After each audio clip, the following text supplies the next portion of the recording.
Hola, bienvenidos a Tesoros Escondidos, a este programa que busca esos tesoros que tenemos ahí dentro nuestro acá y que a veces no nos damos cuenta, por eso decimos escondidos, y que a lo mejor en este momento es muy lindo y muy propicio que salgan a la luz. Eso bueno, eso lindo que estaba ahí dentro y que a lo mejor corriendo, tanto como corríamos en la vida, no lo podíamos encontrar. Y también para acompañar este momento que todos tenemos incertidumbre, miedos y no sabemos muy bien qué hacer, bueno, vamos a acompañarnos y vamos a acompañarnos con cosas lindas, con buenos momentos. Así que hoy vamos a entrevistar a una persona muy especial. Él es un escritor cubano, nació en La Habana, después se fue a vivir a un pueblo, una ciudad que se llama Cienfuegos, bueno, él nos va a contar.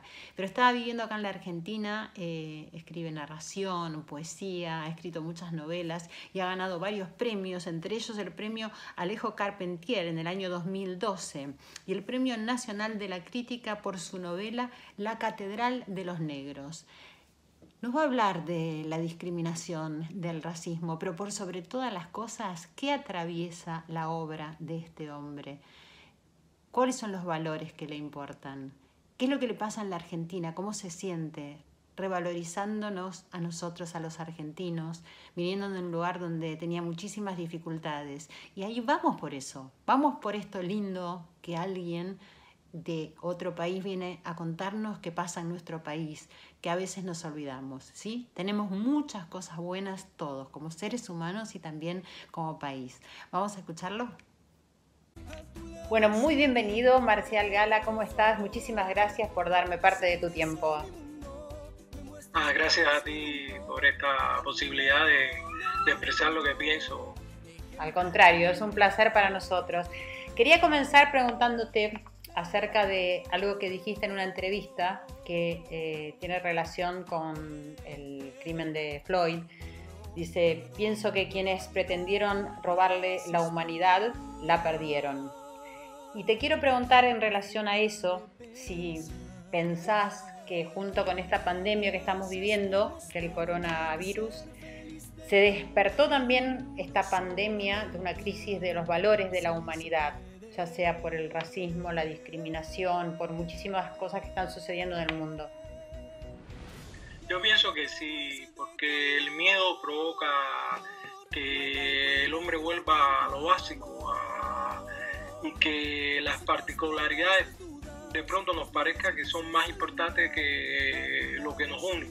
Eso es uno de los grandes desafíos que tiene el coronavirus, que puede provocar, desde mi punto de vista, de que volvamos un poco a refugiarnos en la tribu pequeña y nos olvidemos un poco de los valores que se había alcanzado, de mirar al otro como parte de uno. Es un riesgo, un reto que frente al cual nos ha puesto esta pandemia, que uno ve cosas que se daban casi por sentado, como esto de la lucha contra el machismo, contra la xenofobia, que de pronto esas cosas vuelven no a ser olvidadas, pero sí dejadas un poco al margen, porque de pronto parece que hay cuestiones más perentorias, que es cómo evitar que esta pandemia se siga ampliando. Uh-huh. Y vos particularmente, nosotros acá en este programa que se llama Tesoros Escondidos, tratamos de ver qué podemos encontrar dentro nuestro, que a lo mejor no lo teníamos muy a flor de piel y que algunas circunstancias lo pueden llegar a sacar. Durante este aislamiento que estamos viviendo, ¿encontraste algo nuevo o pusiste en acción algo que a lo mejor no tenías un poquito guardado? ¿Algo bueno, lindo? Sí, yo pensaba, yo sí, hace mucho que quería escribir una novela que coincide un poco con esto de lo que le pasó a Floyd en el tema, que es en el tiempo de la esclavitud en Cuba, una niña negra que la amo para quitarse una fiera, empleando esto de la magia simpática, la mata, ¿no? Y esto, una novela que quizás me iba a llevar un año entero por ahí escribirla, pude hacerla muy rápido.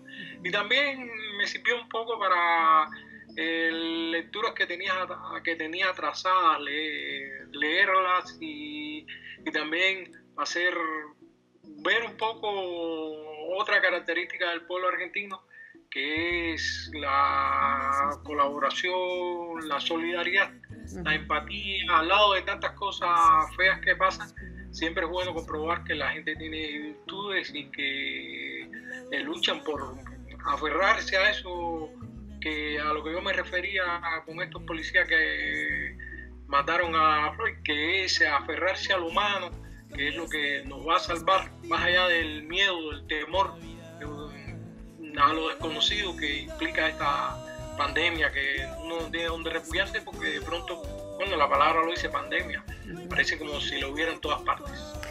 Y ya que dijiste la palabra temor, que lo iba a dejar para más tarde, pero voy a leértelo ahora. Hay un pasaje de tu novela que se llama Llámenme Cassandra, que dice, creo que lo dice el personaje Rauli porque no la he leído. Dice: siempre le sonrío a lo que me asusta, no puedo evitarlo. ¿Te pasa eso a vos?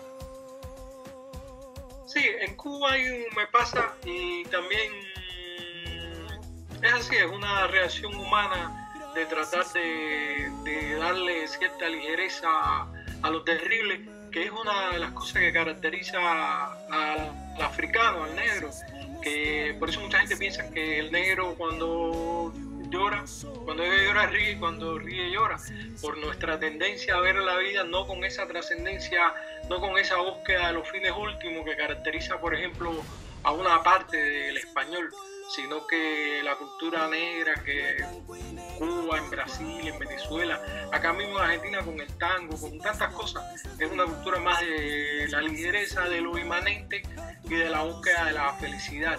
Y me venía a la mente un personaje importante de la literatura cubana, que es Virgilio Piñera, que definía lo que él llamaba huir para adelante, que cuando tenía miedo, en vez de retroceder, avanzaba. Así. Y este personaje que es tan frágil, que toda persona, los que lo rodean, ven en él como si fuera un espejo distorsionado, donde se ven a sí mismos, más que a sí mismos, lo que desean. Es la característica del Raulí, de Llámenme Cassandra. Por eso es que él dice esta frase. ¿Y vos a qué le tenés miedo?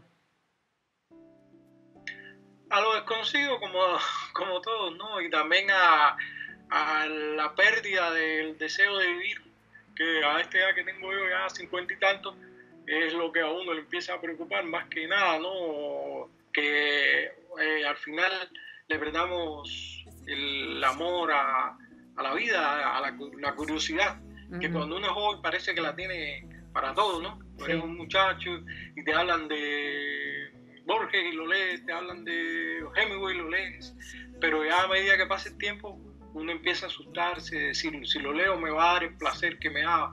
Y entonces ese es un miedo que es grande, ¿no?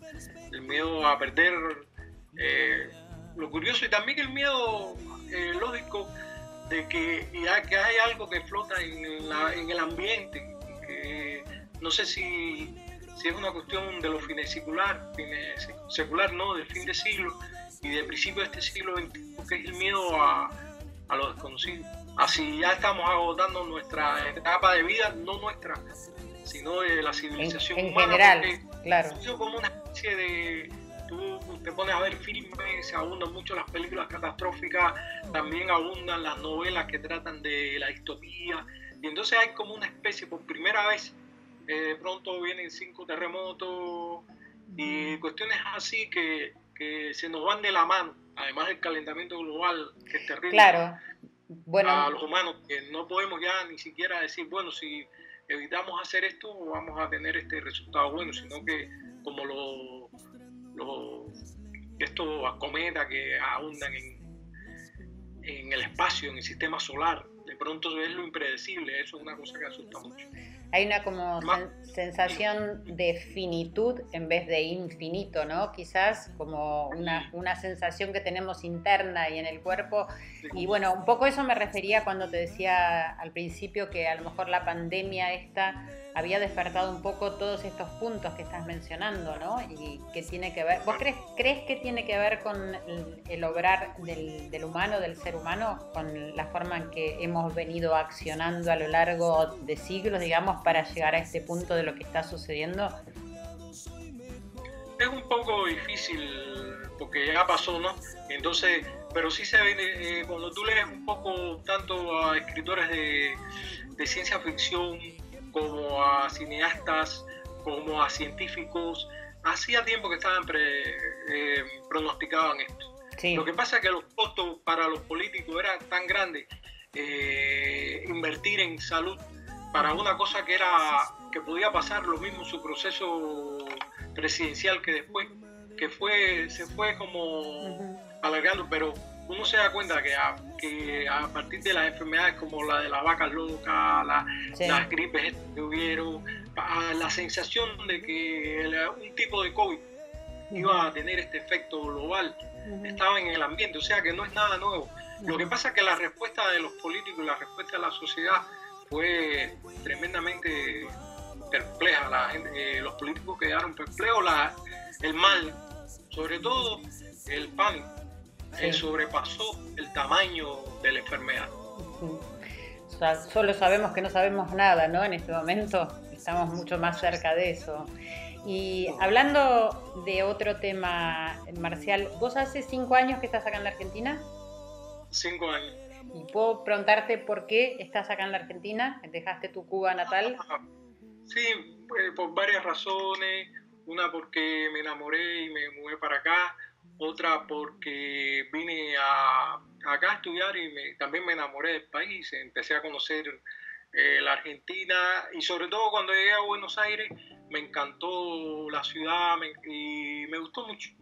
Aparte de que Cuba es un país que afronta grandes problemas también, aunque siempre lo extraño, ¿no? Pero acá me siento mucho más libre por muchas razones que en mi país de origen, que es Cuba. ¿Tantas diferencias hay? Es decir, para que te sientas más libre, por ejemplo, decime en qué. Por ejemplo, me siento más libre, que puedo expresar con más facilidad lo que pienso. Cuba es un país que tiene muy autoritario. Hoy en día todavía.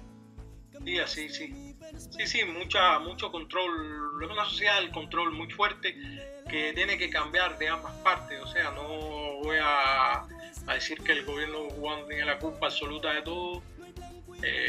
También la sociedad cubana está necesitada de un reencuentro, de volverse a analizar y permitirle a los ciudadanos, para bien y para mal, que expresen sus opiniones, que tengan más libertad. O sea, lo que se llama la sociedad civil cubana, que es la base de la democracia, tiene que empezar a existir, a tener más fuerza. Y eso es una cosa que cuando tú sales de Cuba, que llegas a un país como este, que tiene una democracia que maltrecha, como son todos los países, porque la democracia es una cosa que como que se reconstruye continuamente. Pero es la diferencia tan grande entre poder sentirte un ser humano que es capaz de expresar lo que piensa sin que por la noche venga la policía secreta y te toque a la puerta. Y en Cuba que esas cosas te pueden pasar y que tienen una incidencia fuerte sobre la ciudadanía, cosa que tiene que cambiar. Claro. Sin embargo, también sé que tenés familia allá en Cuba, ¿cierto? ¿Tenés a tus hijas?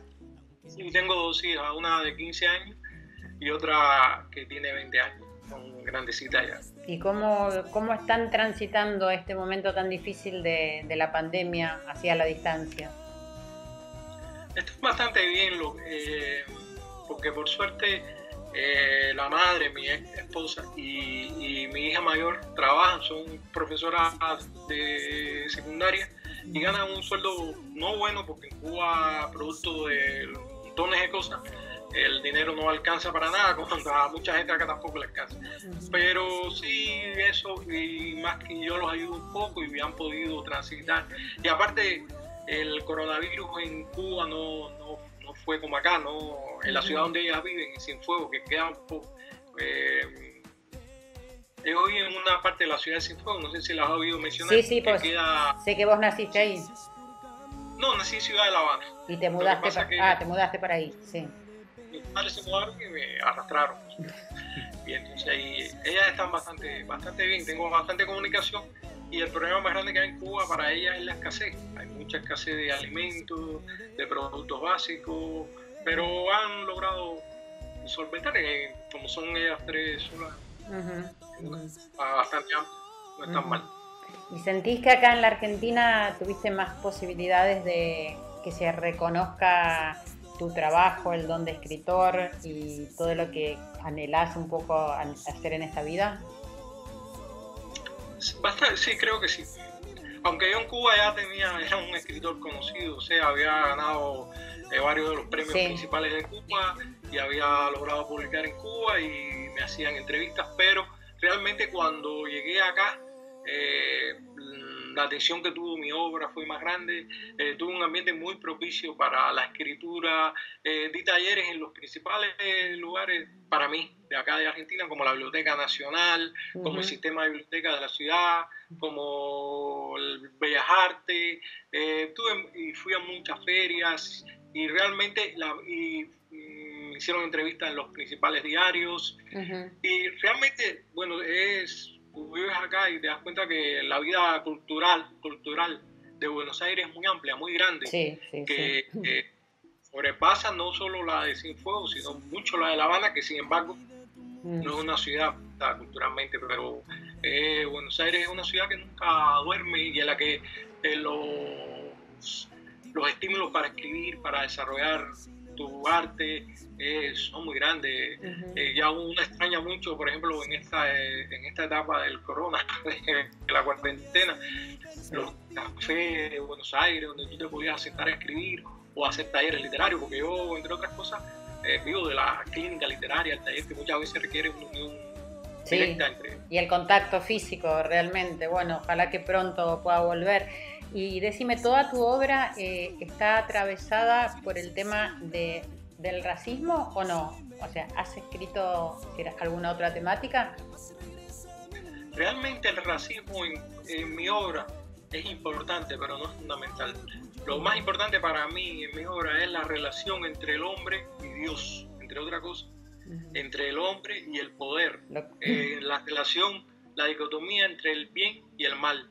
Lo que muchas veces esa forma de dicotomía se expresa a través del racismo. Pero, por ejemplo, en Llámenme Cassandra, mi última novela publicada, te vas a dar cuenta que la relación esta dicotomía se expresa entre la heterosexualidad y otras maneras de entender la sexualidad, y entre la virilidad física y lo femenino. O sea, la novela trata de un chico transgénero que está preso en la guerra de Angola, y el tema principal, que es un tema que atraviesa toda mi obra desde que empecé a escribir, es la relación del hombre con lo otro, o sea, con lo distinto, con Dios en algunos casos, con los dioses, con lo paranormal, con lo fantástico. Lo fundamental para este Raulito es que está solo ante lo diferente, ante Dios. Se mira y se pregunta, ¿qué hago aquí? ¿Quién soy?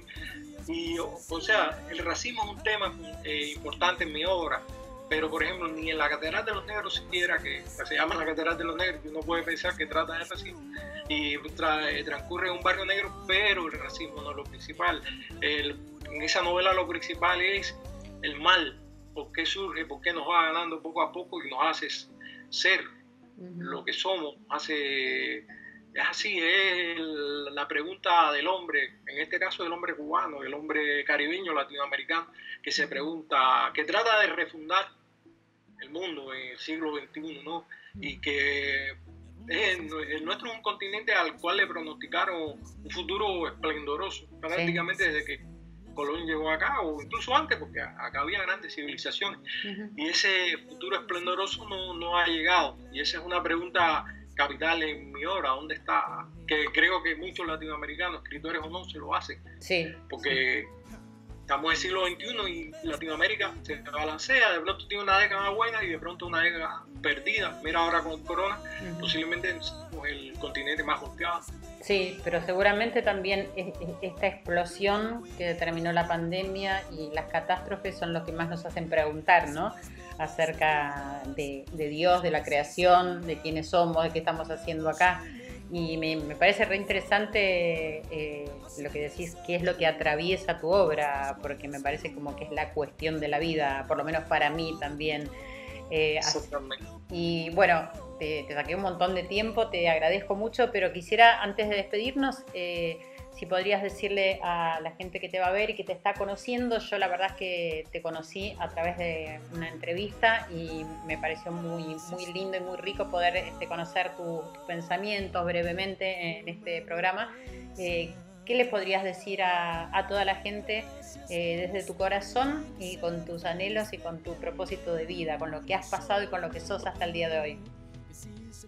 Yo le diría al pueblo argentino, casi como que sigan cuidando esas cosas bellas que tienen, esa manera de entender al otro y de entenderse a sí mismo y esa espontaneidad que los caracteriza, y que vean el futuro con optimismo, porque creo que las cosas van a mejorar y pronto, y que esta pandemia quizás le sirva al ser humano a volver a encontrar valores importantes y a darse cuenta que refugiarse en la espiritualidad siempre es algo muy bueno. Y por supuesto les deseo lo mejor en sus vidas personales y que tengan felicidad. Bueno, muchísimas gracias, te vuelvo a agradecer por tu tiempo.